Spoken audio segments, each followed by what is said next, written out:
Doctor സമ്പത്ത്, ഇപ്പോൾ doctor Sebastian Paul പറഞ്ഞത് ഒപ്പിടാൻ അറിയണം എന്നുള്ളത് മാത്രം മതി ഒരു ഗവർണറാകാൻ എന്നാണ്. ഇപ്പോൾ സുപ്രീം കോടതിയുടെ വിധി അനുസരിച്ച് ഒപ്പിടാൻ പോലും അറിയേണ്ട എന്നാണ് മനസ്സിലാകുന്നത്. ഒപ്പിടാൻ അറിയാത്തതുകൊണ്ട് ഒരാൾ നിശബ്ദനായിരിക്കുകയാണെങ്കിൽ അത് ആ സമയക്രമം കഴിഞ്ഞാൽ അത് സ്വാഭാവികമായി deemed to be given assent എന്നുള്ള നിലയിലേക്ക് മാറും എന്ന് തെളിഞ്ഞിരിക്കുകയാണ്.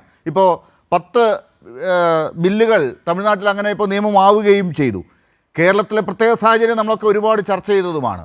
ആ സാഹചര്യം നിലനിൽക്കുമ്പോഴാണ് ഇന്ന് കേരള ഗവർണർ തന്നെ ഒരു അഭിമുഖത്തിൽ പറഞ്ഞിരിക്കുന്നത് ഈ പാർലമെൻറ്റിൻ്റെ സ്ഥാനത്ത് ആണ് ഇപ്പോൾ പാർലമെൻറ്റ് ചെയ്യേണ്ട ജോലിയാണ് ഇപ്പോൾ 2 ജഡ്ജിമാർ ചെയ്തിരിക്കുന്നത് എന്നൊക്കെ അദ്ദേഹം പറയുന്നത് കേട്ടത്. അപ്പോൾ ഇതൊക്കെ പുതിയ അറിവുകളാണ്, പുതിയ രീതിയിലുള്ള കാര്യങ്ങളാണ് അവരൊക്കെ പറയുന്നത് എന്ന് കാണേണ്ടതുണ്ടോ?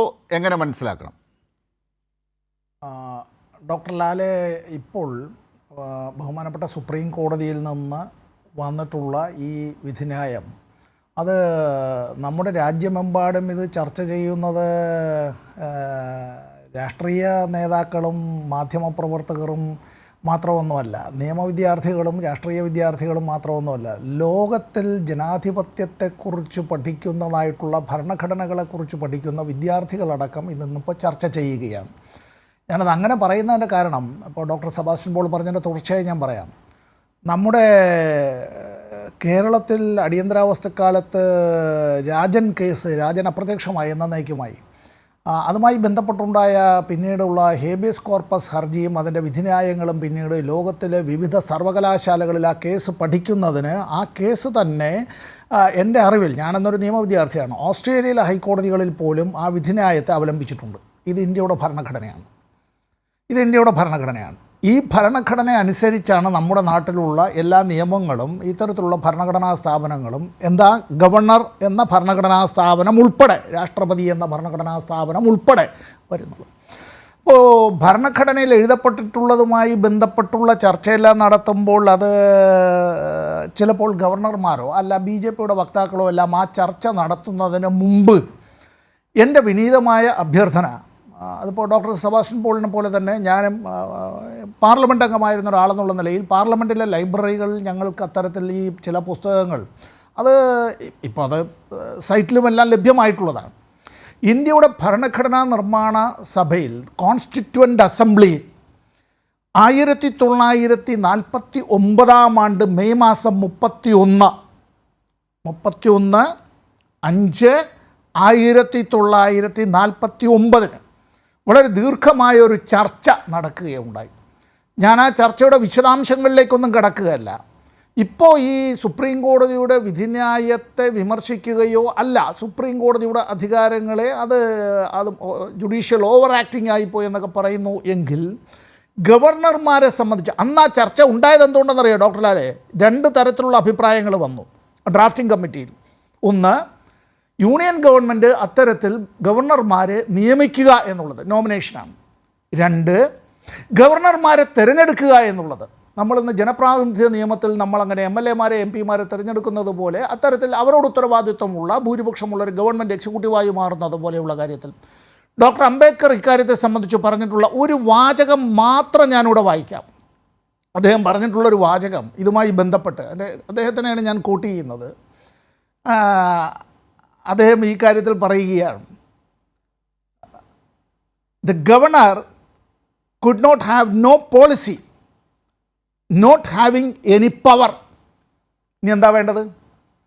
ഗവർണർക്കൊരു നയവുമില്ല, ഗവർണർക്ക് അങ്ങനെ അധികാരവും ഇല്ല. എവിടെയാണ് പോളിസി? ജനങ്ങളോട് ഉത്തരവാദിത്വമുള്ള, ലെജിസ്ലേച്ചറിനോട് ഉത്തരവാദിത്വമുള്ള, അതിൽ ഭൂരിപക്ഷമുള്ള എക്സിക്യൂട്ടീവിനാണ് പോളിസി. അപ്പോൾ അധികാരം എവിടെയാണ്? അധികാരം ജനങ്ങളിൽ നിന്നാണ് ഉത്ഭവിക്കുന്നത്. അധികാരത്തിൻ്റെ എല്ലാ വിധത്തിലുള്ള അതിൻ്റെ ഫലങ്ങളും അനുഭവിക്കാൻ ജനങ്ങൾക്കാണ് അതിൻ്റേതായ അധികാരം ഭരണഘടന നൽകുന്നത്. ഇവിടെ ഗവർണർ എന്നത് ഒരു ആലങ്കാരിക പദവി മാത്രമാണ് എന്ന് ഭരണഘടനാ നിർമ്മാണ സഭയിലെ ചർച്ചകൾ തന്നെ വെളിവാക്കുകയാണ്. ഞാനത് കുറേ കാര്യങ്ങൾ വായിച്ചതാണ്, അതിൻ്റെ കൂട്ടത്തിൽ ഞാനിത് ഈ ഒരു വാചകം മാത്രം പറഞ്ഞു എന്ന് മാത്രമേ ഉള്ളൂ. ഈ ഇന്ത്യയിലെ ഏത് ഭരണഘടനാ സ്ഥാപനമായിരുന്നാലും ഏത് സർക്കാർ ഉദ്യോഗസ്ഥനായിരുന്നാലും അവരെ നിയമിക്കപ്പെട്ട് കഴിഞ്ഞാൽ അല്ല തിരഞ്ഞെടുക്കപ്പെട്ട് കഴിഞ്ഞാൽ അങ്ങനെ അവരുടേതായ കാലാവധി തീർന്നാൽ ഒരു നിമിഷം പോലും അവിടെ തുടരാൻ കഴിയില്ല. കഴിയുമോ?